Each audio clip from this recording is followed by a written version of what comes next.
안녕하세요. EBS 개념 완성 한기덕의 물리학 1 여러분과 함께 공부하는 여러분의 든든한 지도자 한기덕 선생님입니다.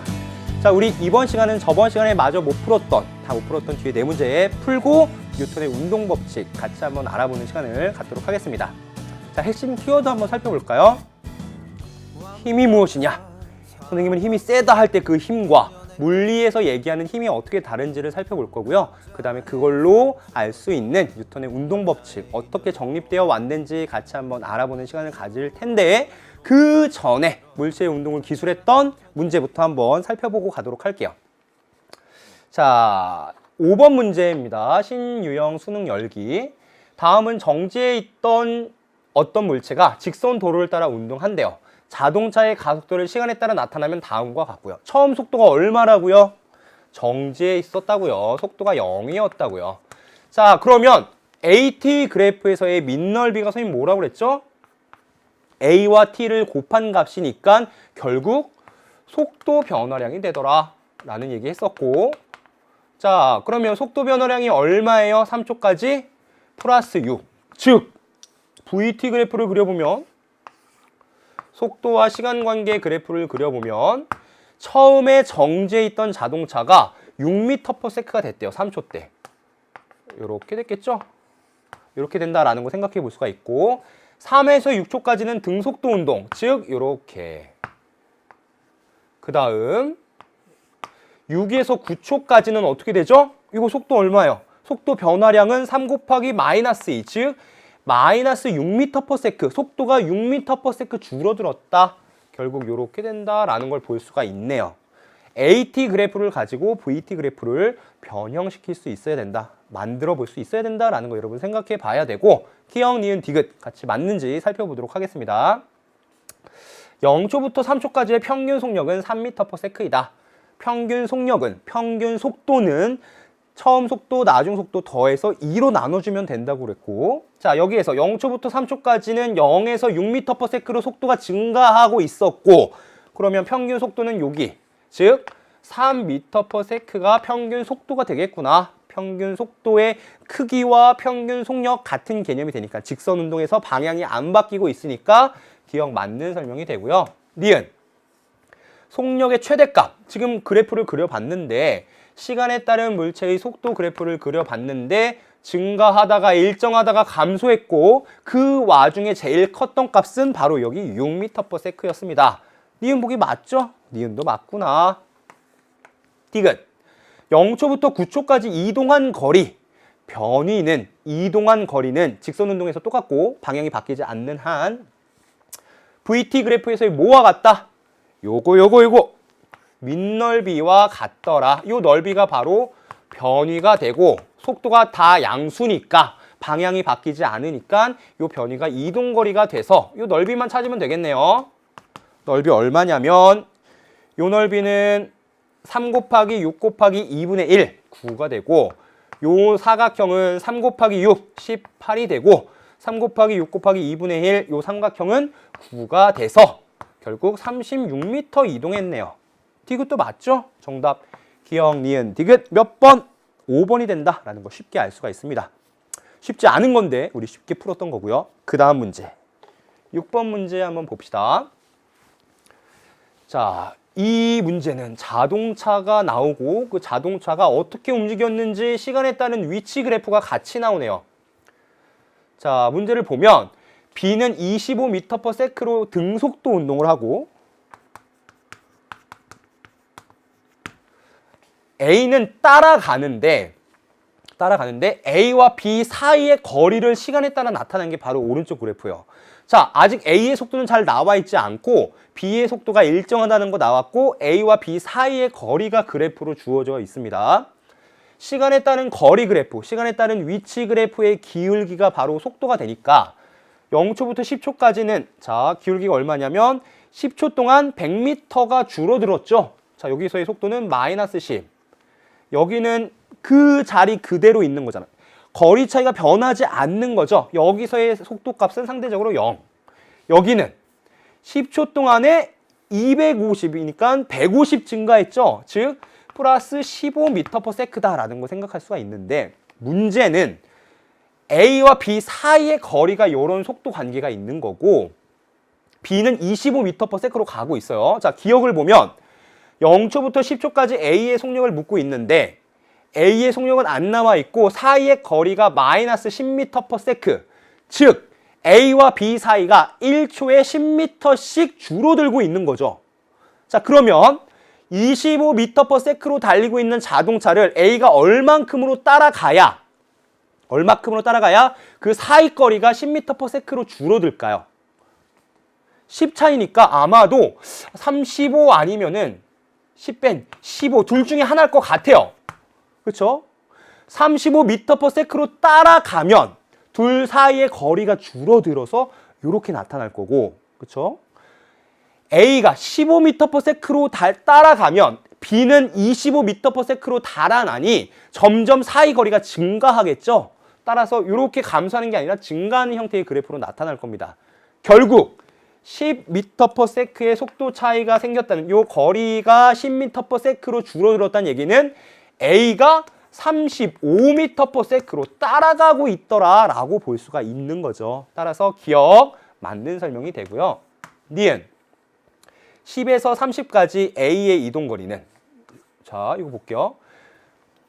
넓이가 아니고, 자, A와 B 사이의 거리 S가 10에서 30초까지는 변하지 않았어요.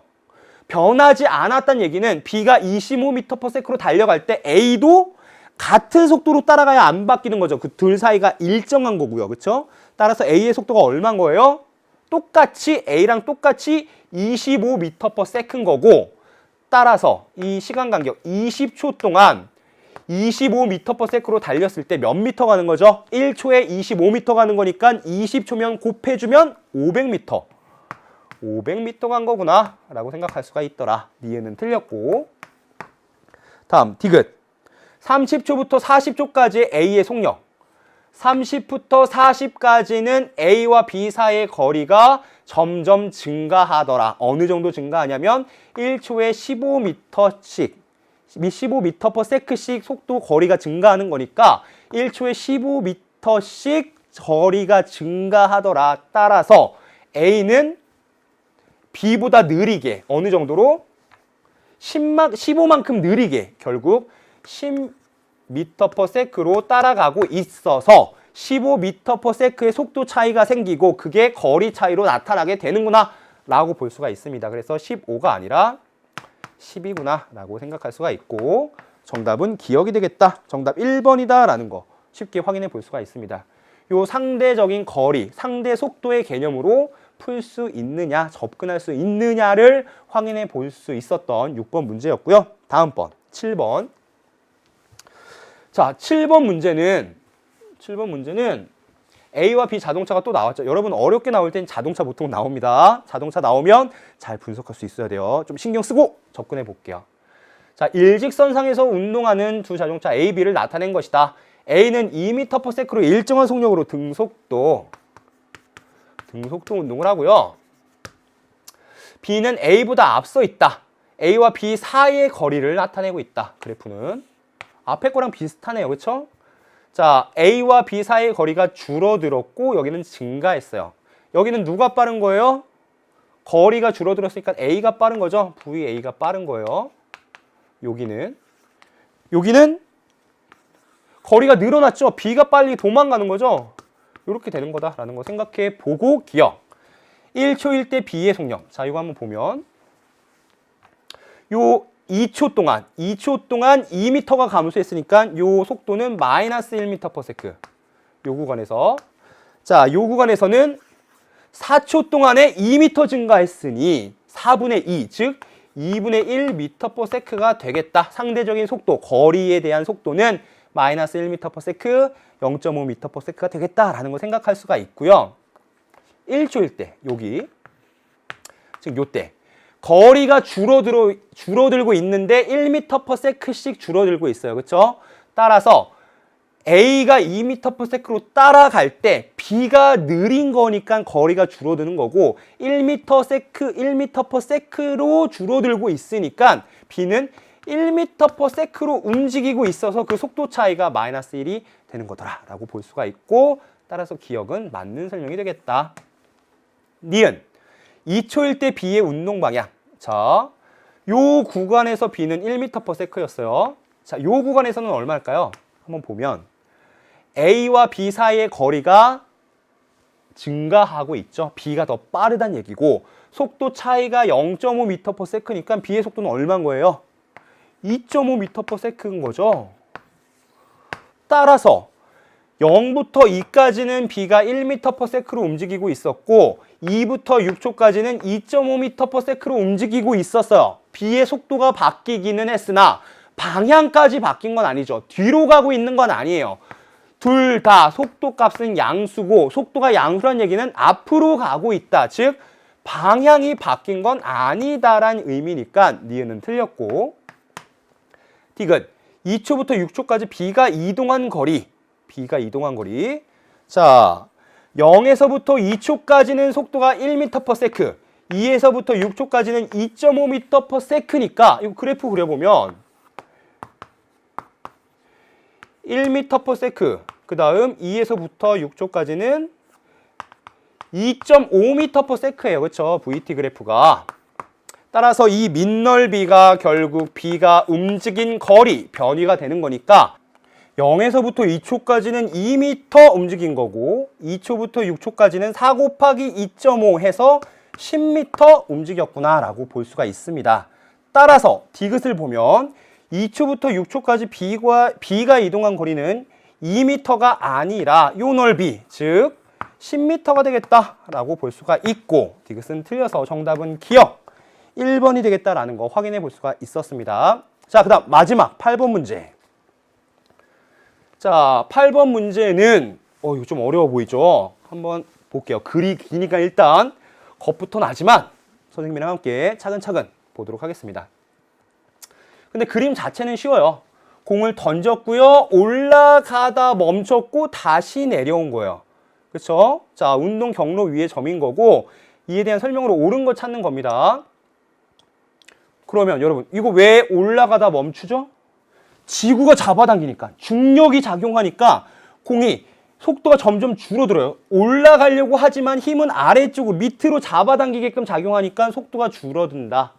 그리고 멈췄어요. 그 다음 밑으로 잡아당기니까 결국 밑으로 점점 빨라지죠. 자, 이 운동을 생각해 보면 가속도가 일정한 걸까요? 변하는 걸까요? 자, 가속도는 잡아당기는 힘에 비례하는 값으로 나타나니까 아래쪽에서 잡아당겨서 멈췄고 아래쪽으로 잡아당겨서 점점 빨라졌어요. 그러니 요 올라가는 구간에서도 내려가는 구간에서도 가속도는 아랫방향으로 일정하더라. 중력 가속도 G로 일정하더라 라는 걸 생각해 볼 수 있다는 겁니다. 자, 그럼 기억 한번 볼게요. P에서와 Q에서와 R에서 여기와 여기에서 가속도는 같다. 올라갈 때 내려갈 때 모든 구간에서 중력이 작용하고 그 중력에 의한 가속도가 모든 구간에서 나타나니 결국 가속도는 Q와 R 모든 점에서도 다 같더라. 기억 맞는 보기가 되고요. 니은 S에서의 속력은 V이다. 한번 볼게요. V로 던졌고 중력 가속도로 일정하게 가속도가 있을 때 속도가 줄어들어서 멈췄고 중력 가속도로 일정하게 가속도가 있으니까 점점점 빨라져서 여기에서도 같은 속도 V가 되겠다라는 거 생각해 볼 수가 있습니다. 우리 뒤에서 에너지 보존 법칙 써도 쉽게 알 수가 있고요. 던진 속도 그대로 밑으로 내려가는 속도가 생기더라. 또는 가속도가 일정하니까 H만큼 올라갔을 때 속도 변화량과 H만큼 내려갔을 때 속도 변화량이 같구나라는 것도 생각해 볼 수 있으니까 니은 S의 속력은 여기에서와 속도가 같은 V값이 되더라라는 거 볼 수가 있고요. 그 다음 디귿 한번 생각해 볼게요. 우리 등가속도 직선운동 공식 요거 혹시 기억나세요? 우리 세 번째로 유도했던 시간이 없었던 공식인데 여기 한번 넣어보겠습니다. 내려오는 상황, 즉 속도가 0에서 V까지 등가속도 직선운동을 할 때, 즉 2 곱하기 중력가속도 G라고 놓는다면 G 곱하기 움직인 거리 H는 나중속도 V, V제곱 빼기 처음 속도 0 해서 이렇게 되더라. 결국 H는 뭐가 돼요? 2G분의 V제곱. 이렇게 계산할 수가 있고 보니까 디귿 H는 2G분의 V제곱이 맞네요. 그래서 정답은 기억, 니은, 디귿 5번이 되겠다라는 거 확인해 볼 수가 있습니다. 자, 이렇게 우리가 여러 가지 운동 많은 문제들 같이 풀어봤고요. 이번에는 그 운동을 하게 한 힘이 작용해서 물체의 속도가 바뀌는 뉴턴의 운동 법칙을 한번 살펴볼 겁니다. 자, 그러면 자, 4강 뉴턴의 운동 법칙 1법칙, 2법칙, 3법칙이 무엇인지를 같이 한번 배울 거고요. 그리고 힘이 어떤 것이 있냐 한번 알아보는 시간을 갖도록 하겠습니다. 자, 힘이라는 건 자, 딱 봐요. 자, 힘이라는 건 이런 일들을 가능하게 해주는 원인이 되는 것이다. 즉, 밀가루 반죽을 손으로 힘을 줘서 누르면 어떻게 돼요? 모양이 변하죠? 모양이 변할 때도 힘이 가해지고 있더라. 그 다음, 요 공이 점점 밑으로 빨라져요. 왜 빨라지죠? 힘이 작용하고 있어서. 무슨 힘? 중력이 작용하고 있어서 공의 속도가 변해갑니다. 여기도 마찬가지예요. 진자 운동할 때도 공이 멈춰 있다가 점점 여러분 그네 탈 때 생각하면 돼요. 빨라졌다가 줄어들고 멈췄다가 밑으로 빨라졌다가 줄어들고 이런 식으로 속도가 변하는 게 나타나죠. 얘는 빠르기만 변했다면 얘는 빠르기와 방향도 같이 변하는 운동이에요. 즉 물체의 운동 상태를 어떻게 해준다? 힘이 작용할 때 변화시켜준다. 자, 힘이라는 건 물체의 운동 상태를 변화시켜주는 원인을 힘이라고 하더라라는 거 여러분 생각해 볼 수 있다는 겁니다. 그러면 힘을 어떻게 표시하면 될까요? 자, 여기다 한번 그려볼게요. 자, 이 물체가 중력을 받아서 아래로 내려가려고 합니다. 이렇게 우리가 힘을 표시하는데 요 점, 실제로 힘이 작용하는 점이라고 해서 여기를 뭐라고 하냐면 힘의 작용점이라고 하고요. 그 다음 힘이 어느 방향으로 작용하냐, 우리 화살표의 방향으로 나타낼 수 있겠죠. 요 화살표의 방향을 힘의 방향으로 생각하면 됩니다. 물체에 작용하는 힘을 화살표로 표현할 수가 있는데 화살표가 시작되는 그 점에서 힘이 작용하고 있구나라고 생각할 수 있고 화살표의 방향으로 힘이 작용하고 있구나. 그러면 한 가지, 이 화살표의 길이가 의미하는 건 뭘까요? 맞아요. 힘의 크기를 의미하겠죠. 힘의 크기를 화살표의 길이로 나타낼 수 있겠다라는 겁니다. 그러면 여러분, 자, 땅에 물체가 있는데 이 물체가 중력을 받아요. 아랫방향으로 이렇게. 중력은 어떻게 받냐? 우리 F는 ma 뒤에서 배울 거고요. 중력과 속도가 g니까 mg만큼 중력을 받는 거예요. 자, 중력이 작용하더라. 그 크기는 mg만큼이더라 라는 거 생각해 볼 수 있는데 근데 이 물체가 왜 밑으로 안 떨어져요? 땅이, 책상이 받치고 있으니까 그렇죠? 맞습니다. 그러면 책상이 물체를 받치고 있는 힘, 떠받치고 있는 힘이 있고 마찬가지로 물체를 떠받치고 있는 힘이 작용하더라. 위로 받치고 있더라. 그래서 얘를 수직항력이라고 불러요. 수직항력이라고 부르고, 자, 그러면 중력이 클까요? 수직항력이 클까요? 중력이 크면 밑으로 내려갈 거고 수직항력이 크면 위로 올라갈 텐데 이 물체는 그냥 가만히 있죠. 가만히 있는다는 얘기는 두 개의 힘을 더해 보면 방향은 반대고 크기가 같으니까 멈춰 있을 수 있겠고 그걸 우리가 뭐라고 부르냐면 힘의 평형이라고 불러요. 자, 물체에 작용하는 힘을 다 더해 봤더니 물체는 알짜 힘이 0인 상태, 힘을 다 합치면 0인 상태가 되고 그럴 때는 정지해 있거나 등속도 운동을 한다. 그걸 우리가 힘의 평형이라고 얘기를 합니다. 만약에 여기 기덕이가 있어요. 기덕이가 누구죠? 쌤입니다. 기덕이가 있고 여기에 수지가 4N의 힘으로 선생님을 잡아당겨. 선생님 저 좀 물리 좀 가르쳐 주세요. 이렇게 잡아당깁니다. 반대쪽에서 이번에는 설현이 3N의 힘으로 쌤을 4N의 힘으로 잡아당겨요. 선생님 어디로 끌려가요? 수지 쪽, 설현 쪽? 어디로 가도 좋기는 한데 힘이 평형을 이루고 있어서 어디로 못 가요. 가만히 정지해 있구나라는 거 생각해 볼 수가 있습니다. 만약에 설현이 4N이 아니라 3N의 힘으로 잡아당긴다면 어떨까요? 3N으로. 그러면 수지는 4N, 서류는 3N. 그러면 자, 결국 기덕이는 어디로 끌려간다? 수지 쪽으로 얼마만큼의 힘을 받는 거로 생각할 수 있죠?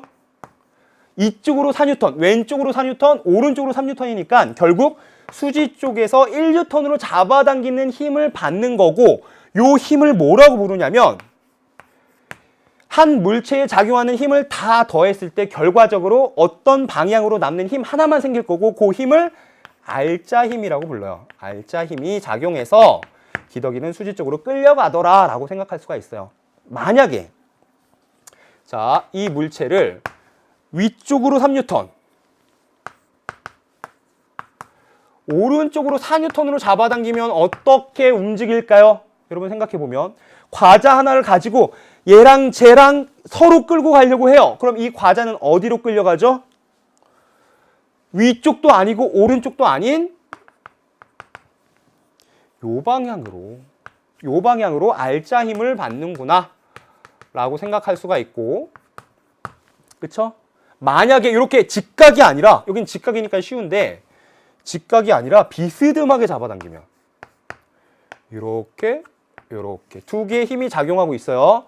두 힘을 합친 알짜 힘은 어디로 작용하냐면 요 힘과 나란하게 평행하게 요 선을 그리고 요 힘의 방향과 나란하게 여기서 선을 그린 다음 그 선이 만나는 평행사변형의 맞은편 그 한 점의 방향으로 알짜 힘이 작용하더라. 이렇게 우리가 힘을 합칠 수가 있다라고 볼 수가 있습니다. 선생님, 힘을 합쳐봤으면 분해하는 것도 가능한가요? 라고 질문하는 학생이 있는데 맞아요. 분해도 가능합니다. 어떻게? 요렇게 비탈면이 있고 비탈면 위에 물체가 올려져 있습니다. 자, 이 물체가 받는 힘은 중력밖에 없어요. 일단 중력을 받아요. 밑으로 내려가려고 합니다.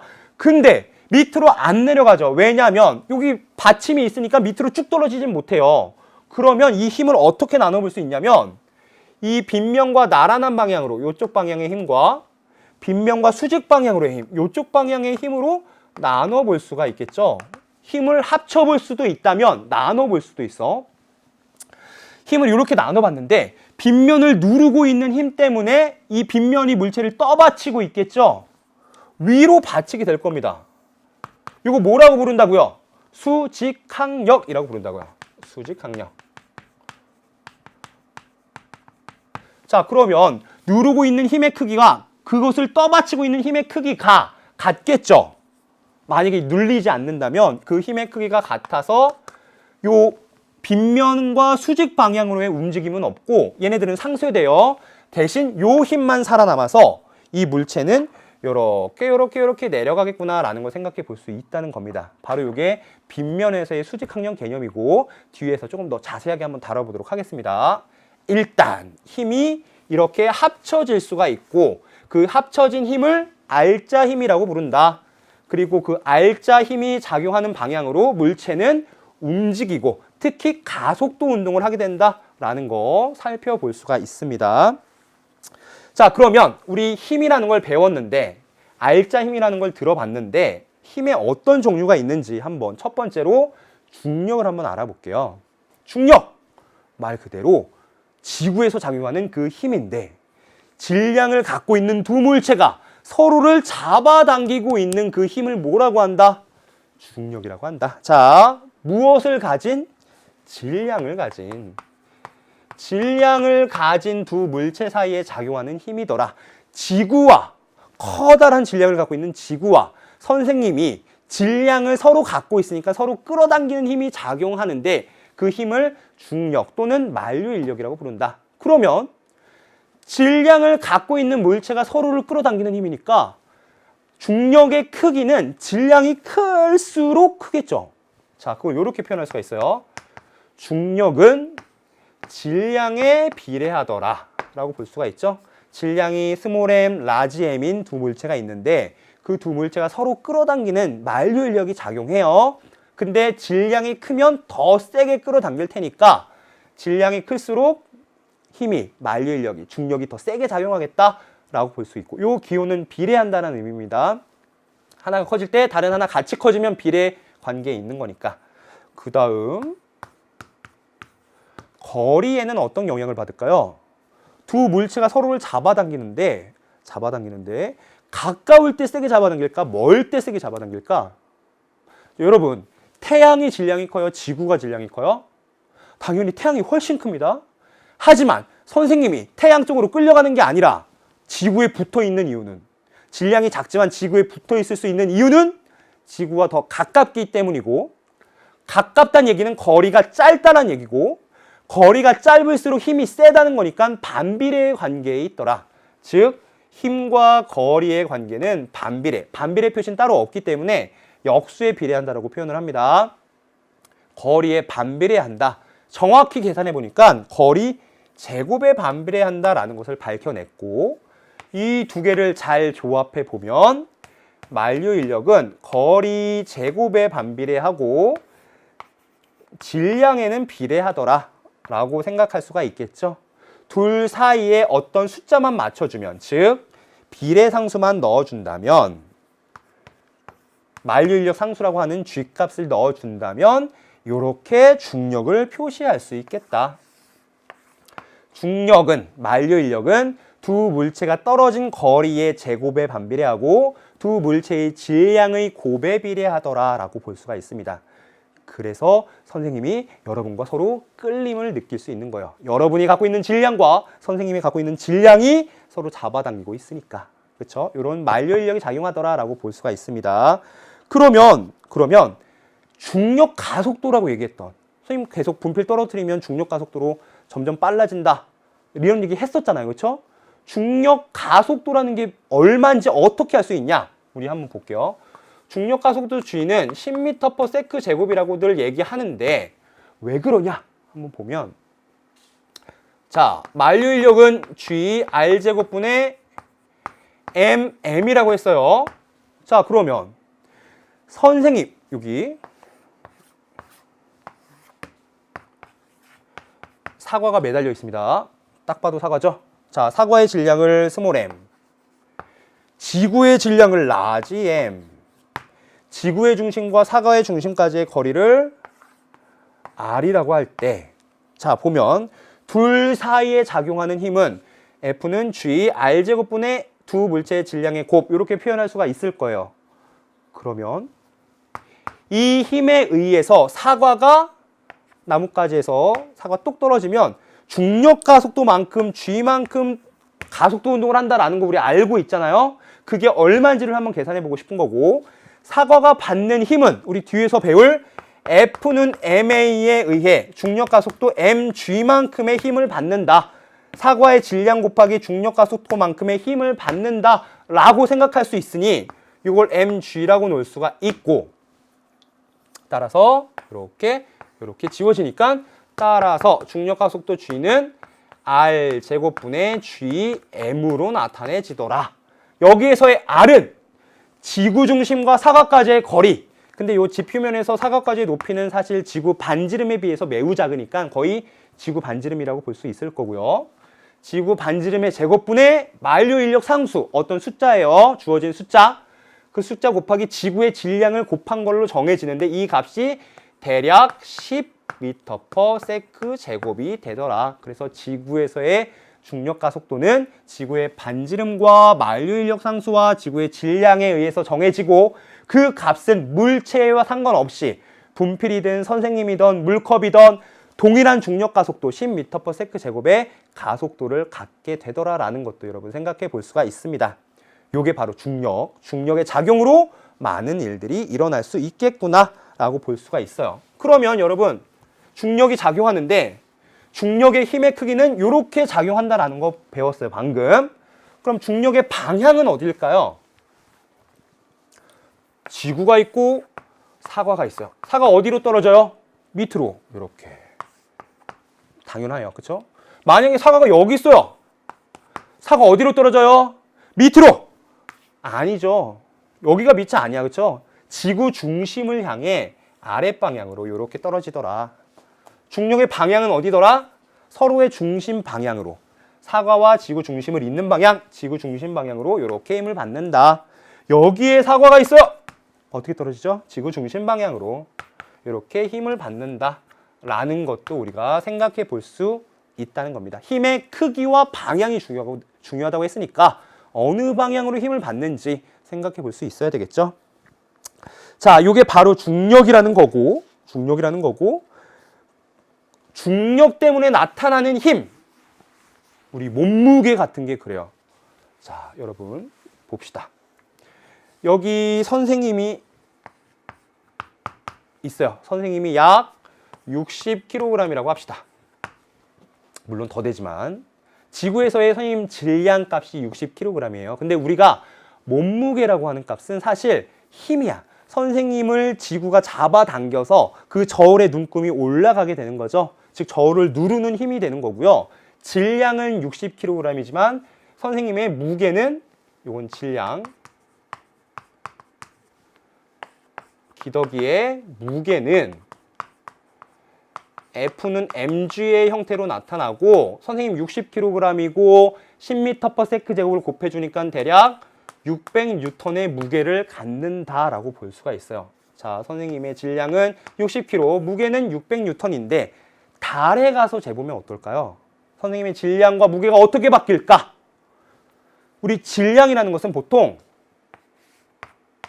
양팔저울로 재요. 선생님이 올라가 있으면 거기에 60kg에 해당되는 추를 올려서 그 평형을 이루면 60kg이구나 라는 걸 측정할 수 있는 거고요. 무게라는 건 저울 같은 거예요. 선생님이 올라갔을 때 지구가 잡아당기니까 이 저울의 눈금이 바뀌죠. 이렇게 측정은 가능해요. 자, 질량은 이렇게, 무게는 이렇게 측정을 하더라. 달에 갔어요, 선생님이. 달에 갔습니다. 달에 가면 선생님이, 자, 양팔저울로 선생님이 올라갔고 이쪽 끝에는 추를 올려놨어요. 아까 60kg이라고 했던 추를 올려놨어요. 선생님은 추도 60kg 추를 올려놓은 것과 같아야 선생님은 균형을 이루고 있겠죠. 즉 선생님의 질량은 그대로 60kg이야. 하지만 무게는 자, 지구가 선생님을 잡아당기는 힘이 클까요? 달이 선생님을 잡아당기는 힘이 클까요? 지구에서는 600N이었는데 무게가 지구에서, 달은 지구보다 질량이 작기 때문에 잡아당기는 중력이 약하고 따라서 저울의 눈금이 조금밖에 안 올라갈 거예요. 대략 6분의 1배. 결국 달에서 쌤의 몸무게는 100N. 요거는 무게다. 질량이라는 것은 지구냐 달이냐 상관없이 양팔저울로 재기 때문에 그 물질의 어떤 고유한 특성이라고 볼 수 있고, 변하지 않지만 지구에서 재든 달에서 재든 무중력 상태에 있던 질량이라는 값은 일정하지만 무게라는 값은 잡아당기는 힘에 의해서 나타나기 때문에 그 얼마만큼 큰 행성이냐에 따라서 무게가 달라질 수 있고, 달은 대략 6분의 1 해당하는 약 100N 정도의 몸무게를 갖게 되더라. 선생님 중력이 작아지니까 달에 가면 점프 뛰면 지구보다 6배? 훨씬 더 높이 뛸 수 있겠죠? 여러분 트램펄린 타듯이 팡팡 뛸 수가 있을 거예요. 그리고 이렇게 차이가 나타나게 되더라. 트램펄린에서 내려오면 지구가 잡아당기는 걸 느끼죠?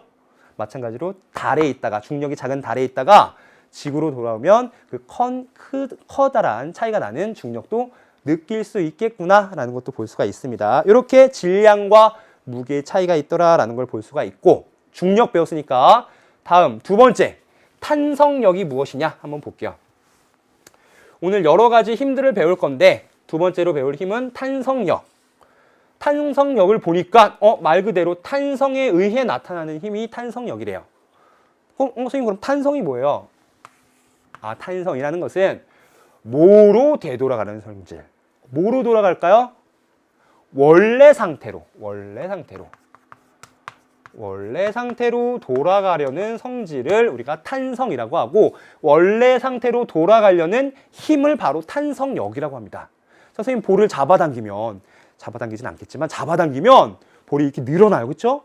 손을 딱 놓으면 원래대로 돌아오죠. 이런 게 탄성이에요. 근데 여러분 탄성보다는 쌤의 탄성이 안 좋기 때문에 약간 영향을 받고요. 이런 걸 탄성이라고 한다. 용수철을 잡아당겨요. 잡아당기면 손을 놓으면 다시 원래 상태로 돌아가죠. 탄성력이 작용한다.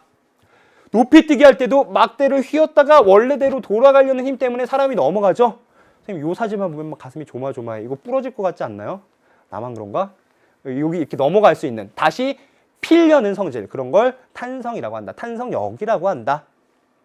그 탄성력을 훅이라는 사람이, 후크 선장 아니고 훅이라는 사람이 훅의 법칙으로 나타냈는데, 이거 한번 보면 원래 여기 요만큼의 길이를 갖고 있던 용수초를 잡아당겼어요. X만큼 변형시켰어요, 길이를. 여러분 고무줄 이렇게 잡아당겨서 탁 놓을 때랑 세게 잡아당겨서 탁 놓을 때랑 어떨 때가 더 아파요? 세게 잡아당길 때. 그만큼 더 큰 힘이 작용하는 거죠. 변형된 길이가 길수록 더 큰 힘이 작용한다. F는 변형된 길이에 비례한다. 아, 그러면 비례상수만 넣으면 등식으로 만들 수 있겠구나. 용수철에 작용하는 그 탄성력은 F는 KX 형태로 나타날 수 있겠구나 라고 볼 수가 있다는 거죠. 탄성력은 탄성계수 또는 용수철 상수 곱하기 변형된 길이, 이렇게 우리가 표현할 수 있겠다 라는 겁니다. 그러면 예를 한번 들어볼까요? 여기 용수철이 하나 있습니다. 용수철이 10cm라고 할까요? 용수철이 있어요. 10cm짜리. 자, 이 용수철에 물건을 매달았어요. 자, 10N짜리를 매달았습니다. 10N짜리를 매달았더니 2cm가 늘어났어. 자, 그러면 용수철 상수 K값은 얼마일까요? F는 KX니까 10N의 힘이 작용했더니 2cm가 늘어났어요. K는 얼마? 그렇죠. 5죠. 5만큼의 탄성 개수, 용수철 상수값을 갖고 있구나라는 거 볼 수가 있어. 그러면 만약에 어떤 무게를 갖고 있는지는 모르겠지만 달아놨더니 16cm가 됐대요. 그럼 이 물체의 무게는 얼마일까요? 자, 무게 한번 측정해 보도록 하겠습니다. F는 KX라고 했고, 자, 무게는 잘 모르겠지만 용수철 상수는 5라는 거 알았고, 변형된 길이는 16이라고 쓰면 안 된다는 얘기예요. 16은 그냥 용수철의 길이, 전체 길이인 거고, 원래 10cm에서 16이 됐으니까 얼만큼 길이 변화가 있는 거예요? 그렇죠. 6cm 있는 거죠? 6cm만큼 변했다. 따라서 이 물체의 무게는 아마도 30N짜리를 달아놓은 거겠구나 라는 거 볼 수가 있습니다. 이렇게 용수철에 대한 탄성력을 묻는 문제가 나오고 있고요. 자, 이런 걸 바로 탄성력이다 라고 할 수 있습니다. 자, 탄성력 했고 그 다음엔 어떤 힘이 있을까? 이런 거 있어요. 자, 요번에 배울 힘은 수직항력. 우리 방금 들어봤던 것 같은데 언제 얘기했죠? 선생님이 방금? 힘을 분해할 때 얘기했어요. 자, 빗면이 있고 이 물체의 힘을 나눠 볼 수가 있는데 누르는 힘에 대해서 떠받치는 힘이 존재하고 그 힘을 수직항력이라고 한다 라고 얘기했고, 이 빗면은 조금 어려운 경우라고 했고요. 수평면에서 물체가 누르는 힘이 있어요. 중력에 의해서 mg만큼 누를 거예요. 근데 이 물체가 밑으로 떨어지지 않는 건 책상이, 땅이 떠받치고 있기 때문에 그렇다. 이런 걸 수직항력이라고 했어요. 자, 그러면 여기 빈칸 채워볼 수 있겠죠? 접촉면이 물체를 어떤 방향으로, 접촉면과 수직 방향으로 물체를 수직 방향으로 떠받치는 힘을 어디와 수직? 접촉면과 수직 방향으로 떠받치는 힘을 수직항력이라고 부른다라는 겁니다. 요런 경우도 요런 경우도. 자, 근데 그 크기를 한번 생각해 보면 이거 한번 조금 어려운데 여러분, 여기 각도를 세타라고 한다면 여기 각도도 세타가 될 거예요. 왜 그러냐면 이 물체에 실을 매달았다고 생각해 볼게요. 실을 매달아 놨습니다. 이렇게. 근데 이걸 기울였어요. 그럼 실은 어차피 중력이니까 이 밑을 가리키겠죠. 자, 원래는 여기에 매달았던 실이 비탈면을 기울이니까 여기로 떨어졌어요. 즉 각도를 올린 것만큼 실이 내려왔겠죠. 줄을 매달아 놓았으니까 여기가 세타 요 각도와 같겠구나라는 거 생각해 볼 수가 있고, 요 세타일 때 생각해 보면 요거 한번 그려 볼게요. 조금 어려운데 생각해 보면, 자, 요쪽이 mg이고 요 방향과 요 방향 성분으로 나눌 수 있는데 여기가 세타였어요. 자, 우리 수학에서 A, B, C라고 할 때 코사인 세타 어떻게 표현하죠? C를 우리가 이렇게 쓰는 거니까 C 이렇게 쓰니까 코사인 세타는 A분의 C가 돼서 결국 C라는 값은 A 코사인 세타로 나타날 수가 있더라. 사인 세타는 어떻게 되죠? 영어로 S를 필기체로 써보면 이렇게 쓸 수 있기 때문에 A분의 B, 즉 A분의 B로 나타나고 B는 A 사인 세타로 나타날 수 있겠다라는 거 여러분 생각할 수가 있습니다. 그러면 요 그림으로 가서 보면 요게 삼각형이니까 여기가 직각삼각형이니까 요 누르는 힘의 크기는 코사인 세타로 찾을 수가 있겠죠. 결국 요 힘의 크기는 요 크기에다가 코사인 세타를 곱한 값, 즉 mg 코사인 세타로 수평면을 누르고 있는 거고, 이쪽은 사인 세타니까 요 크기는 mg 사인 세타로 밑으로 내려가려고 한다. 요 mg 코사인 세타, 물체가 지평면, 빗면을 누르는 힘, mg 코사인 세타만큼 떠받치는 힘이 존재하고 그걸 수직항력이라고 한다 라는 겁니다. 이해 가시죠? 요 각도 세타가 나와서 조금 헷갈렸는데 요거까지 선생님 같이 가르쳐 줬습니다. 요런 걸 우리가 수직항력이라고 부를 수 있고, 수직항력의 크기는 물체가 빗면을 누르는 힘의 크기와 같고, 그렇죠? 방향은 접촉면과 수직 방향으로 작용하더라라는 거 여러분 알고 있으면 됩니다. 자, 요게 바로 수직항력이라는 개념이고요. 그 다음으로 배울 건 마찰력. 생각보다 힘이 많죠? 이제 마찰력까지 배우면 우리 대부분 다 배운 겁니다. 마지막 힘이에요. 힘내서. 힘을 배우니까 힘을 내서 봅시다. 마찰력은 크게 두 가지가 존재해요. 정지 마찰력과 운동 마찰력이 존재합니다. 정지 마찰력은 정지해 있는 물체에 작용하는 마찰력이고, 운동 마찰력은 운동하는 물체에 작용하는 마찰력이에요. 여러분 책상 밀 때, 청소할 때 생각해 보면 책상을 처음 밀 때보다 움직이고 있을 때 더 쉽게 밀리죠. 기억나요? 청소할 때 생각해 보면 처음 책상을 밀 때 보면, 잡아당길 때 보면 처음에는 조금 힘들었지만 한번 움직이기 시작하면 조금 쉬워졌어요. 그 말은 정지 마찰력이 크다는 얘기야? 운동 마찰력이 크다는 얘기야? 정지 마찰력이 크다는 얘기고, 운동 마찰력은 상대적으로 좀 작아요. 최대 정지 마찰력보다. 자, 무슨 말인지 한번 볼게요. 마찰력의 크기를 비교해 볼 수가 있는데, 자, A, B, C 누가 마찰력이 제일 클까? 마찰력이라는 건 땅과의, 이 나무도막과 땅과의 마찰, 접촉면의 마찰에 의해서 생기는 힘이니까 땅을 세게 누를수록 마찰력이 커진다라고 생각해 볼 수가 있고, A와 B를 비교해 보면 당연히 무거운 B가 마찰력이 제일 크겠다라는 걸 생각할 수가 있어요. 얘가 1등, 마찰력 제일 커요. 그 다음 A와 C를 한번 비교해 볼게요. 자, 똑같은 나무도막입니다, 지금. 근데 하나는 눕힌 거고요. 하나는 세운 거예요. 자, 물체가 땅을 눌러서 그 땅과의 마찰에 의해서 생기는 마찰력이니까 요 A는 요만큼 눌렸다면 C는 좁은 면적이긴 하지만 더 많이 눌렸을 거예요. 더 여기에 응집되어 있잖아, 그렇죠? 따라서 넓은 면적에 조금 눌린 거랑 좁은 면적에 많이 눌린 거랑 비교해 보면 마찰력이 어떻더라? 이 둘의 마찰력은 같더라.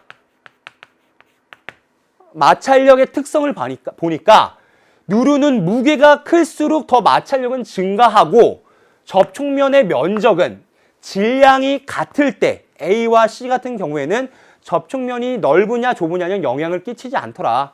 접촉면이 넓으면 더 많은 면적을 조금 누르는 형태인 거고요. 접촉면이 좁으면 좁은 면적을 더 세게 누르는 형태니까 결과적으로 접촉면에 영향을 받지는 않고 그 물체의 무게에 영향을 받는 마찰력이 작용하더라라는 걸 생각해 볼 수가 있습니다. 이 마찰력의 크기 상대적인 대소 관계를 따져보면 이렇게 쓸 수 있겠죠. B가 제일 크고 그 다음 A와 C가 같은 형태, 이런 형태의 마찰력이 작용한다라고 볼 수가 있습니다. 마찰력의 크기는 이렇게 나타낼 수 있고요. 그 다음으로 볼 건 요겁니다. 마찰력의 방향. 방향을 생각해 보니까 선생님이 커다란 바위를 밀었어요. 자, 그러면 이 바위가 이쪽으로 힘을 받죠? 힘을 받아서 선생님 바위를 밀려고 하는데 바위가 안 움직여. 선생님이 밀었지만 바위가 안 움직이는 이유는 마찰력이 작용하기 때문이고, 마찰력이 어느 방향으로 작용할까요? 내가 가해준 힘과 반대 방향으로, 미끄러지려는, 움직이려는 방향과 반대 방향으로 마찰력이 작용하겠죠? 미끄러지려는 방향과 무슨 방향? 반대 방향으로 마찰력이 작용한다 라는 거 생각해 볼 수가 있고, 자, 만약에 선생님이 10N의 힘을 가했어요. 바위를 10N의 힘으로 밀었어. 그러면 마찰력은 몇 뉴턴일까? 합쳐서 0이 되어야 바위가 정지해 있는 거니까, 내가 가해준 힘만큼의 마찰력이 작용하겠구나. 마찰력의 크기는 10N이겠구나 라는 걸 생각해 볼 수가 있어요. 그렇죠? 근데 만약에 선생님이 운동을 열심히 해서 20N으로 밀었어요. 자, 바위를 낑낑 20N의 힘으로 밀었어. 자, 근데 바위가 꿈쩍을 안 해요. 무거우니까. 꿈쩍을 안 해요. 마찰력이 작용하니까 그럴 거고. 자, 그럼 마찰력은 몇 뉴턴의 힘이 작용한 걸까요? 반대 방향으로? 정지해 있으려면 힘이 0이어야 되니까 반대 방향으로 20N의 힘이 작용하고 있는 거네. 그쵸? 요렇게 내가 가해준 힘의 크기와 마찰력의 크기가 같으니까 정지해 있는 거예요. 언제까지? 움직이기 전까지. 자, 그러면 그래프를 그려보면 가한 힘과 마찰력의 관계를 따져봤더니 가한 힘이 커질수록 마찰력도 점점 증가해 가죠. 마찰력만 크면 뒤로 오는데 그거 말이 안 되니까. 그렇죠? 10N 주면 10N의 마찰로 멈춰 있고 20N 주면 20N의 마찰로 멈춰 있어요. 최대 마찰력까지. 자, 가한 힘과 마찰력의 크기는 점점 증가해요. 어디까지냐면 여기가 최대 정지 마찰력이라고 불러요. 최대 정지 마찰력까지 힘이 점점 증가하다가 바위가 드디어 움직였어. 그러면 움직이는 운동 마찰력이 작용할 거고, 운동 마찰력이 작용하면 최대 정지 마찰력보다 작은 마찰력이 작용하는구나. 책상 끌 때 선생님이 얘기했잖아요. 그렇죠? 그러니까 이렇게 되겠구나. 생각해 볼 수가 있어요. 자, 요 의미를 생각해 볼게요. 요 구간에서는 내가 가해준 힘만큼 마찰력이 작용해서 그냥 멈춰 있는 구간이에요. 자, 가한 힘과 마찰력이 같은 구간이야. 따라서 정지해 있죠. 또는 등속도 운동한다라고 얘기를 해요.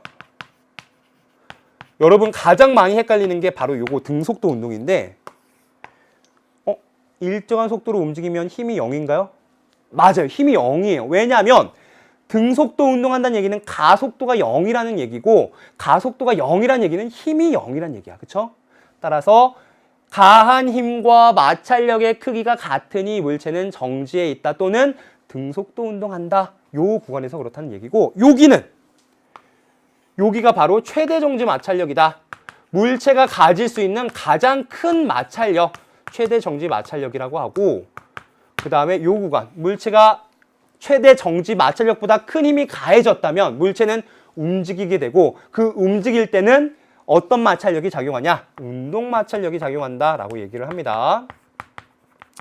따라서 시간에 따른 가한 힘에 따른 물체에 작용하는 마찰력의 크기를 그래프로 그려보면 이러한 그래프 형태로 나타나지더라 라는 거 여러분들 생각해 볼 수 있다는 겁니다. 이게 마찰력인데, 여러분 가장 많이 헷갈려하는 그림이 바로 저 그림이에요. 자, 앞으로 가서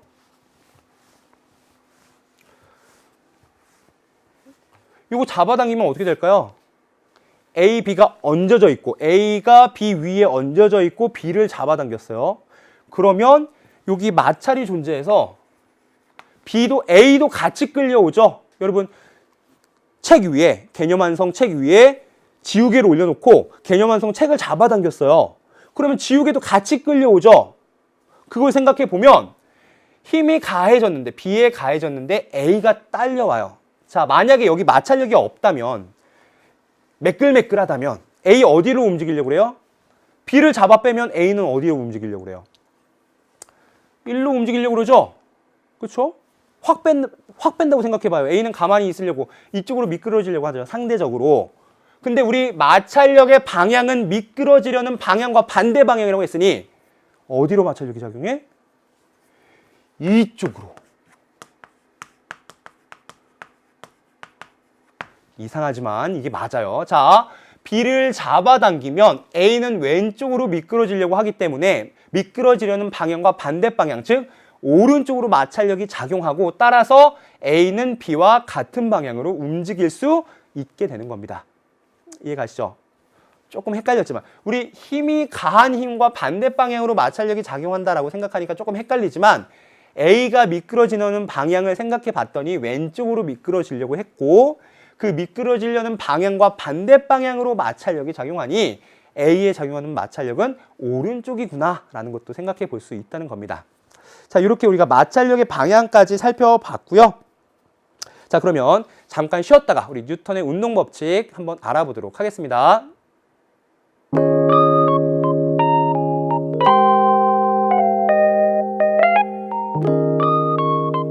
자, 우리 지금까지 다양한 힘들을 알아봤었죠? 그러면 그 힘들이 작용해서 물체가 어떻게 운동하느냐 그걸 정립한 사람이 바로 누구? 뉴턴입니다. 뉴턴. 뉴턴이 정립한 1, 2, 3법칙이 무엇인지 같이 한번 알아보는 시간 갖겠습니다. 자, 먼저 1법칙이 뭐냐? 1법칙 관성법칙이라고 해요. 관성법칙. 관성이 그럼 뭐예요? 관성 물체가 자신의 운동 상태를 유지하려는 성질, 운동 상태를 유지하려는 성질을 관성이라고 한다. 유지하려는 성질. 여러분도 관성을 갖고 있죠? 한번 게임하기 시작하면 공부해라, 밥 먹어라 해도 안 들리고 그냥 게임만 하게 되잖아요. 그렇죠? 그런 걸 관성. 하던 걸 계속하려는 성질을 우리가 관성이라고 한다라고 얘기합니다. 여러분 한번 공부하기 시작하면 놀자 그래도 공부하고 싶죠? 그래야 됩니다. 그런 걸 관성이라고 합니다. 관성. 1법칙이 관성법칙인데 물체에 작용하는 알짜 힘, 물체에 작용하는 힘들을 다 더했을 때 하나의 힘으로 기술할 수 있고 그 힘, 합친 모든 힘의 그 힘을 알짜 힘이 얼마일 때 정지해 있는 물체는 계속 정지해 있고 운동하는 물체는 등속 직선 운동을 한다. 방향도 안 바뀌고 빠르기도 안 바뀐다. 힘이 얼마일 때? 0일 때. 그렇죠? 물체에 작용하는 힘이 없다면 여러분들 게임을 해도 엄마가 잔소리를 하지 않는다면 계속 게임을 할 수 있듯이 물체도 외부에서 힘이 작용하지 않으면 그 운동 상태를 그대로 유지할 수가 있더라. 그걸 관성법칙이라고 하더라라는 겁니다. 자, 어떨 때 관성이 클까요? 게임에 중독되어 있는 사람이 게임 관성이 크듯이 질량이 큰 사람이 질량이 작은 사람보다 관성이 커요. 질량이 크면 생각해보면 정지해 있는 코끼리와 정지해 있는 TV를 민다고 생각해봐요. 누가 더 운동 상태를 바뀌기 쉬워요? 질량이 커다란 코끼리는 움직이려면 힘들잖아요. 그렇죠? 근데 조그만한 어떤 공이든 물체든 책이든 물면 금방 운동 상태가 변하게 됩니다. 즉 질량이 클수록 관성이 커서 운동 상태를 변화하게 해주기 좀 어렵구나라는 것도 생각해 볼 수가 있어요. 대표적인 관성의 예가 요 세 가지가 나와 있죠. 여러분 버스 타고 쭉 출발합니다. 여러분 이거 급정거하는 모습일까요? 급출발하는 모습일까요? 지금 사람이 앞으로 쏠렸죠. 자, 앞으로 가고 있던 버스를 타고 가고 있습니다. 운동하고 있어요. 자, 버스가 멈췄어. 근데 나는 앞으로 가려는 그 운동 상태를 유지하려고 하니까 그냥 앞으로 계속 가려고 하니까 버스는 멈추더라도 앞으로 꼬꾸러지죠. 지금 이거는 급정거하고 있는 거네요. 급출발은 자, 선생님 정지해 있는데 버스가 가만히 있던 버스가 갑자기 출발해요. 나는 가만히 있으려고 하지만 버스가 출발하니까 다리는 앞으로 가죠. 그러니까 뒤로 넘어지게 되는 겁니다. 이런 걸 관성이라고 한다. 요게 조금 신기한데, 여러분 심심할 때 화장실에 변기에 앉아서 휴지 끊을 때, 두루마리 휴지를 끊을 때 빠르게 끊으면 툭 끊기지만 천천히 잡아당기면 쑥 풀려 나오죠. 그것도 관성이 적용되고 있는 거예요. 빠르게 잡아당기면 두루마리 휴지가 가만히 있으려는 관성 때문에 툭 끊겨요.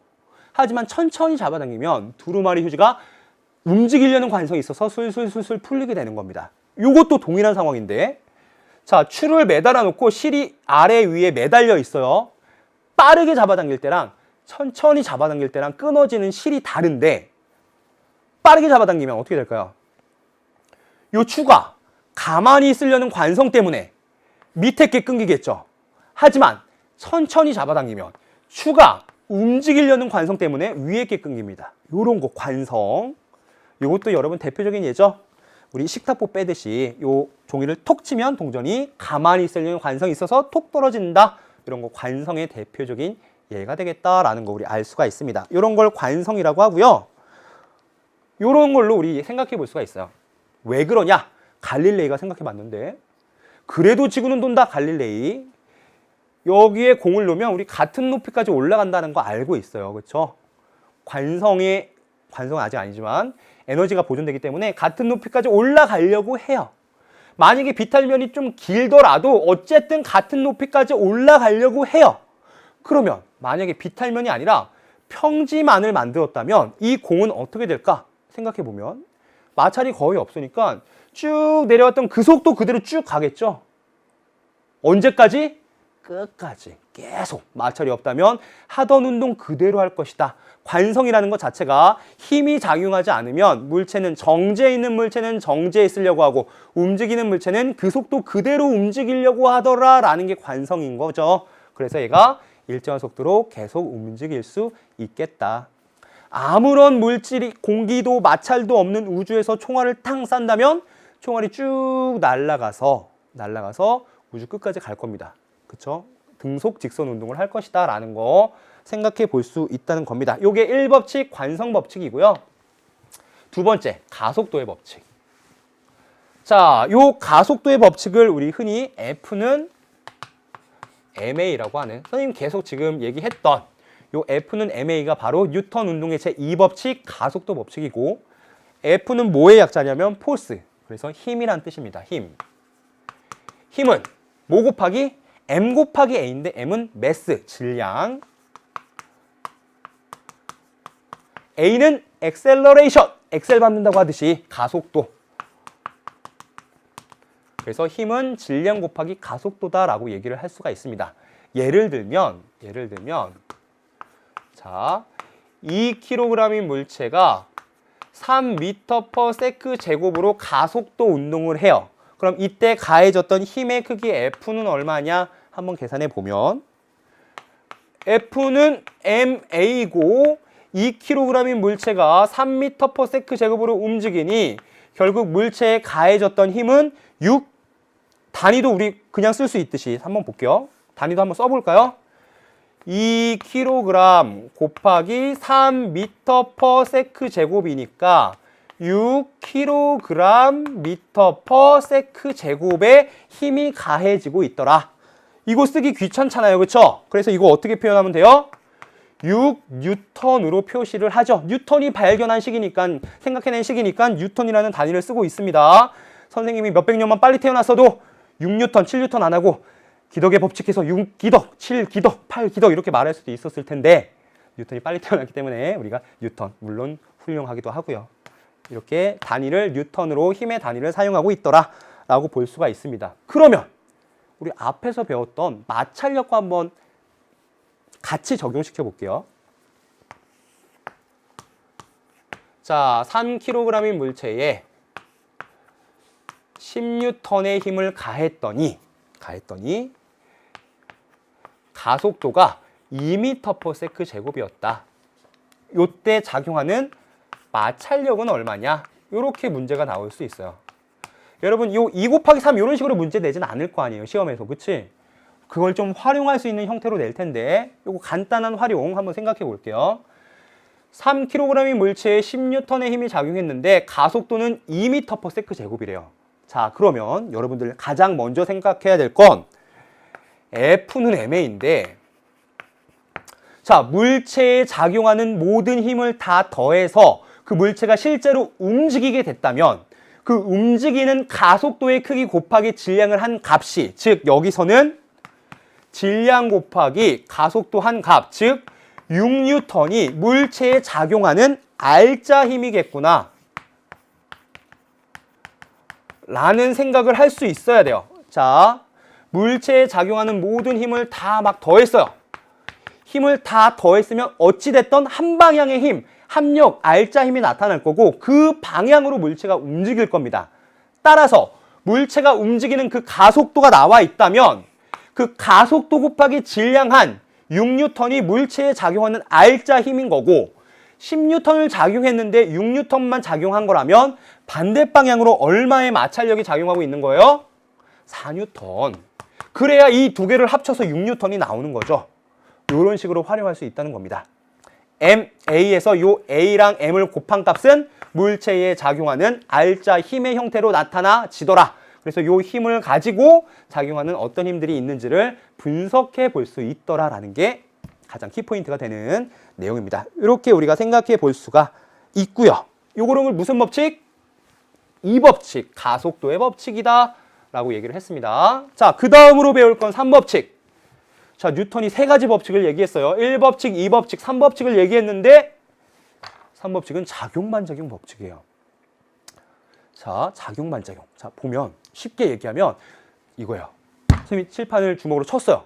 자, 주먹으로 칠판을 치니까 칠판이 아프죠. 칠판도 아파요. 근데 칠판만 아픈 게 아니라 칠판도 선생님 주먹을 치니까 선생님 주먹도 아프단 말이에요. A가 B에게 힘을 가하면 B도 A에게 반대 방향으로 힘을 가한다라는 게 작용과 반작용이에요. 자, 생각해보면 A가 B에게 힘을 가하면, 작용하면 B도 A에게 어떤 크기의 힘? 선생님 칠판을 약하게 칠 때랑 세게 칠 때랑 아우 아프죠. 세게 치면 선생님이 주먹으로 칠판을 세게 치면 칠판도 선생님 주먹을 세게 친단 말이에요. 어떤 크기의 힘? 같은 크기의 힘. 같은 크기의 힘이 무슨 방향으로? 선생님은 칠판을 쳤을 때 칠판은 주먹을 반대로 치죠. 반대 방향으로 작용한다.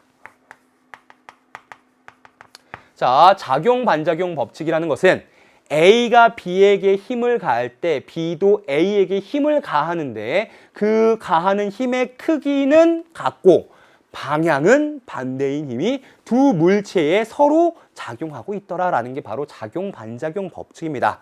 자, 대표적인 예 세 가지가 나와 있는데 이거 뭐죠? 여러분 과학의 날 행사 때 물로켓 많이 쏘잖아요. 그렇죠? 물로켓, 로켓이에요. 자, 로켓이 연료를 분사합니다. 연료를 분사하는데 왜 앞으로 나가요? 자, 생각해보면 로켓이 연료를 뒤로 밀죠. 분사했으니까. 그러면 연료도 반작용, 연료도 로켓을 앞으로 밀게 되고 요걸 작용 반작용이라고 볼 수 있다는 얘기입니다. 로켓이 연료를 뒤로 미는 작용이 있다면 연료도 로켓을 앞으로 미는 반작용이 존재하고 따라서 로켓이 앞으로 나아갈 수 있는 추진력을 얻을 수 있다. 이런 게 작용 반작용. 자, 여기는 자, 사람이 땅을 뒤로 밀죠. 사람이 땅을 뒤로 밀면 땅은 사람을 앞으로 밀죠. 따라서 걸을 수 있는 겁니다. 여러분 마찰이 없는 데서 걸을 수 없어요. 매끄러운 얼음판 위에서 여러분 걷기 힘들죠. 마찰력이 작기 때문에. 왜냐하면 땅을 뒤로 미는 것만큼 땅도 나를 앞으로 밀어줘서 내가 앞으로 나아갈 수가 있는 겁니다. 여기도 작용 반작용이 적용되고 있구나 라는 거 생각할 수 있고요. 요거는 사람이 배를 잡아당깁니다. 그러면 배도 사람을 잡아당기죠. 자, 생각해보면 배만 이렇게 끌을 때 배만 이쪽으로 끌려오는 게 아니라 사람도 앞으로 가요. 배도 이렇게 움직이고, 그렇죠? 왜냐하면 사람이 배를 잡아당길 때 배도 사람을 잡아당기기 때문에 작용 반작용이 동시에 나타나기 때문에 끌려오더라라는 거 생각해 볼 수가 있습니다. 그러면 여러분 이것도 생각해 볼 수가 있는데, 자, 지구가 있고 사과가 있어요. 지구가 사과를 잡아당기니까 사과가 떨어져요. 근데 지구가 사과를 잡아당기는 작용이 있다면 사과도 지구를 잡아당기죠. 그러면 사과가 떨어질 때 지구도 사과 쪽으로 이렇게 달라붙어요? 안 그러죠? 자, 생각해보면 사과만 떨어져요. 자, 선생님이 창문 밖으로 걸어 나갔습니다. 이 건물이 높은데 선생님도 지구를 잡아당기고 지구도 선생님을 잡아당기니까 지구와 선생님의 중간쯤에서 서로 만날 거야. 지구가 내 발 밑으로 딱 끌려올 거야. 라는 생각을 하면 안 돼요. 위험합니다. 그러면 안 돼. 안 그래요. 왜 그러냐면 힘의 크기는 같아. 중력은 F는 GR제곱분의 MM으로 나타낼 수가 있고 선생님과 지구 사이에 작용하는 중력의 크기는 같아요. 그러나 그 힘이 선생님한테 작용할 때가 있고 지구한테 작용하기도 하죠. 누구의 질량이 커요? 지구의 질량이 훨씬 크단 말이야. 힘의 크기 자체는 같아요. 하지만 지구의 질량이 매우 크니 지구는 작은 가속도로 움직인다. 거의 움직이지 않고 선생님의 질량이 지구에 비해서 매우 작으니 상대적으로 큰 가속도로 밑으로 떨어져서 위험하더라. 얼마의 가속도? 중력 가속도 10m/s 제곱의 가속도를 갖고 떨어지죠. 그러나 힘의 크기는 같다는 거야. 선생님이 지구를 잡아당기는 힘의 크기나 지구가 선생님을 잡아당기는 힘의 크기나 작용 반작용으로 같더라. 크기는 같고 방향은 반대인 힘이 작용하고 있더라라는 게 바로 이 작용 반작용이더라라는 걸 여러분 생각해 볼 수가 있습니다. 자, 이런 걸 작용 반작용이라고 해요. 가장 대표적인 예 또 뭐가 있을까요? 요거. 여러분 친구들이랑 이렇게 손 미는 게임 같은 거 많이 하죠. 밀 때 쟤만 넘어지는 게 아니야. 손을 밀면 얘도 넘어지지만 A가 B를 밀 때 B도 A를 밀게 되기 때문에 둘 다 같이 넘어지는 그러한 상황이 발생할 수 있더라라는 작용 반작용 법칙 이렇게 생각해 볼 수가 있습니다. 1법칙 관성의 법칙, 2법칙 가속도의 법칙, 3법칙 작용 반작용의 법칙이 있더라라는 것을 확인해 볼 수가 있었습니다. 자, 그러면 여러분들 가장 많이 헷갈려하는 개념 요거 하나만 볼게요. 이거 뭐죠? 책상. 여기에 뭐가 있어요 지금? 여러분들의 개념 완성 물리학 원책이 올려져 있습니다.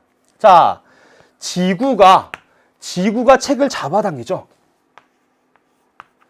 지구가 책을 잡아당기는 힘 F1이라고 하고 그거의 반작용은 뭐예요? 책이 지구를 잡아당기는 힘이 있어요. 이걸 F2라고 합시다. 자, F1 지구가 책을 잡아당기는 힘을 F1이라고 하고 이거의 반작용은 뭐라고요?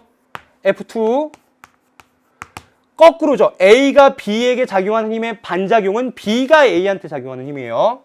책이 지구를 잡아당기는 힘 이렇게 쓸 수 있다. 자, 그러면 지구가 책을 잡아당기니까 책이 밑으로 떨어져야 되는데 왜 안 떨어진다고요? 그렇죠. 책상이 책을 떠받치고 있는 힘이 있죠. F3 책상이 책을 떠받치는 힘이 있어요. 그러면 이 힘의 반작용은 뭘까요? 책상이 책을 왜 떠받치냐면 책이 책상을 누르기 때문에 그 책상이 책을 떠받치게 있는 거죠. 자, 그러면 F4는 요거 자, 책상이 F4는 책이 책상을 누르는 힘.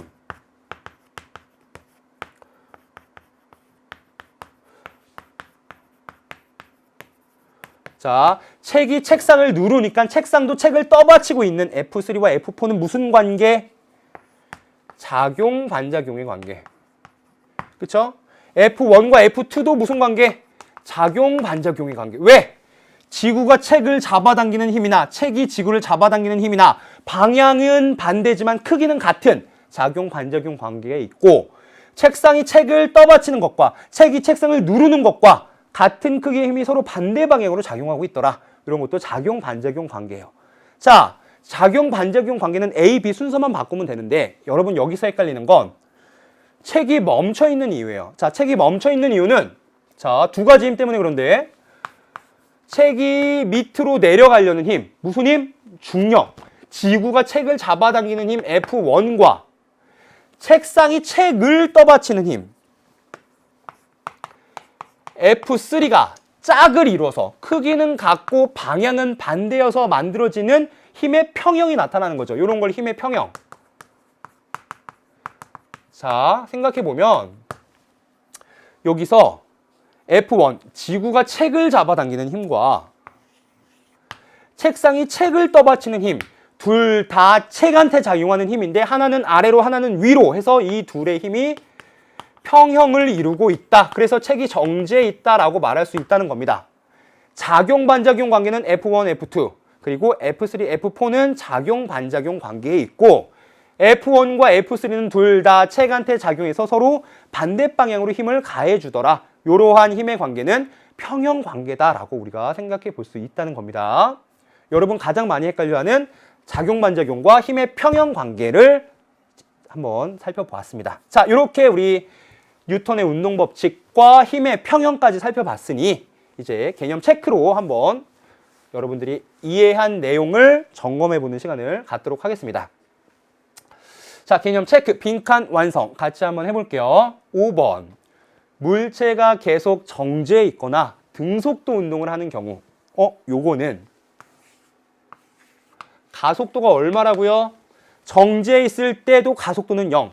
등속도 운동을 하더라도 속도가 안 바뀌니까 가속도는 0인 상태인 거고 A가 0이면 F는 MA에서 A가 0이니까 F가 0이 되죠. 즉 R자 힘은 얼마더라? 0이더라. 자, 물체가 등속도 운동을 한다는 것은 다르게 말하면 물체에 힘이 가해지고 있지 않더라. 물체에 작용하는 R자 힘, 힘을 다 더해봤더니 0이더라랑 같은 의미입니다. 지금 이 분필이 여기에 딱 멈출 수 있는 이유는 선생님 손바닥 위에서 멈출 수 있는 이유는 지구가 분필을 잡아당기는 힘과 선생님 손바닥이 분필을 떠받치는 힘이 평형을 이루고 있어서 그래요. R자 힘이 0이라서 그렇습니다. 그 다음 6번. 물체의 무게는 물체에 작용하는 뭐의 크기다? 그렇죠. 물체의 무게는 지구가 그 물체를 잡아당기고 있으니까 그 무게를 갖게 되는 거죠. 우주 공간에서 우주 비행사의 몸무게는 얼마예요? 0이죠. 그냥 떠 있잖아요. 그렇죠? 질량은 그 질량 그대로 갖고 있지만 무게는 중력에 의해서 나타나는 거기 때문에 중력의 크기이다. 물체의 무게는 그 물체에 작용하는 중력의 크기로 얘기를 하더라. 따라서 우리 이렇게 표현을 할 수가 있었어요. F는 mg의 형태로. ma인데 중력 가속도 g를 넣으면 그 물체의 질량을 알 수 있다. 70kg의 기더기는 얼마의 무게를 갖고 있다? 곱하기 10m/s 제곱해서 700N의 무게를 갖는다. 선생님의 몸무게는 700N이다. 이렇게 얘기하는 게 맞아요. 정확하게 얘기하면 과학적으로 70kg은 질량을 의미하는 거고 700N은 무게를 의미하게 되는 겁니다. 이렇게 우리가 무게와 질량까지 구별해 봤었고 그 다음으로 3번. 물체에 작용하는 정지 마찰력의 크기는 수직 항력과 그 크기가 같고 운동 마찰력의 크기는 외력에 비례한다. 맞아요, 틀려요? 조금 헷갈렸지만 이거 한번 그래프를 그려보면 가한 힘과 마찰력의 관계 그래프를 봤더니 처음에 물체가 정지해 있을 때는 가해준 힘만큼 물체에 마찰력이 작용해서 결국 멈춰 있었어요. 최대 정지 마찰력까지. 하지만 물체가 움직이기 시작하면 최대 정지 마찰력보다는 작은 마찰력으로 일정하게 나타나더라. 즉 그래프를 그리면 이렇게 나타나더라 라는 걸 볼 수가 있었죠. 여기가 최대 정지 마찰력, 여기는 운동 마찰력이라고 했고요. 자, 그러면 이거 맞아요, 틀려요? 정지 마찰력의 크기는 수직 항력과 크기가 같고 이 구간에서는 외부에서 가한 힘과 크기가 같은 거죠. 운동 마찰력의 크기는 외력에 비례하는 게 아니라 일정하죠. 말도 안 되네, 그렇죠? X. 그 다음 4번. 원래 길이가 50cm인 용수철에 무게가 10N인 줄을 매달았더니 길이가 55cm가 되었다. 후계 법칙. F는 KX. 별게 아니라 변형된 길이만큼 힘이 작용한다. 많이 변형될수록 더 많은 힘이 작용한다. F는 KX, 후계 법칙이었어요. 자, 그러면 한번 넣어봅시다. 50cm에서 55cm가 됐습니다. 변형된 길이는 몇 cm? 5cm. 근데 우리는 미터 단위를 많이 쓰니까 센티미터를 미터로 바꾸면 0.05m라고 볼 수가 있겠네요. 자, 10N짜리를 매달았죠? 가해준 힘, 중력이 잡아당기니까 그만큼 용수철이 늘어난 거고, 가해준 힘은 물체의 무게인 10N는 KX다. 이렇게 쓸 수가 있고, 그러면 K는 0.05분의 10. 따라서 위아래 20씩 곱하면 200이 되죠. 1분의 200이 돼서 용수철 상수는 200이더라. 단위는 뭘까요? 힘의 단위 뉴턴, 변형된 길이의 단위 미터 해서 K는 요거 분의 요거니까 뉴턴 퍼 미터, 즉 200 뉴턴 퍼 미터가 되겠다라는 거 볼 수가 있고요. 그 다음 2번 탄성력의 크기 얼마일까요? 자, 용수철에 매달았더니 아랫방향으로 10N, 즉 무게가 10N인 물체가 요만큼 55cm가 돼서 멈췄죠.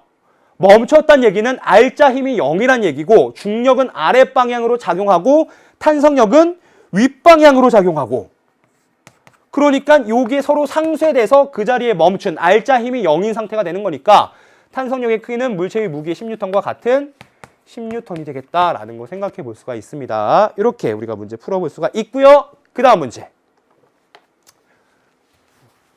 여기 돌이 있는지도 모르고 걸어가다가 넘어졌네요. 그렇죠? 안타까운 이 학생이 이렇게 잡아주고 싶지만 그림이니까 잡을 필요는 없고요. 4번. 그림과 같이 돌뿌리에 걸린 사람이 넘어지는 이유를 돌뿌리에 걸린 발은 정지하지만 사람은 앞으로 뭐 하려고 하기 때문에, 앞으로 운동하려고 때문에, 일정한 속도로 그 속도 그대로 관성이 있어서 가려고 하기 때문에 그렇더라. 앞으로 운동하려고 하기 때문에 그렇더라. 관성이 있기 때문에 그렇더라. 외부에서 힘이 작용하지 않을 때 운동 상태 그대로 유지하려는 성질 관성이었고, 그 관성 법칙, 1법칙 관성 법칙으로 이 현상을 설명할 수 있더라. 라는 거. 여러분, 먼지 터는 것도 이겁니다. 옷에 붙은 먼지를 털어요. 털면 옷에 먼지가 붙어 있는데 옷을 털 때 이렇게 페이죠. 페이면 먼지는 가만히 있으려는 성질 때문에 그 자리에 있고 옷만 뒤로 가. 그래서 먼지가 뚝 떨어지게 된다라는, 이것도 바로 관성을 이용한 먼지 털인 거고요. 우리가 알게 모르게 이런 뉴턴의 운동 법칙을 적용하고 있었습니다. 그 다음 7번 문제. 자, 7번을 보니까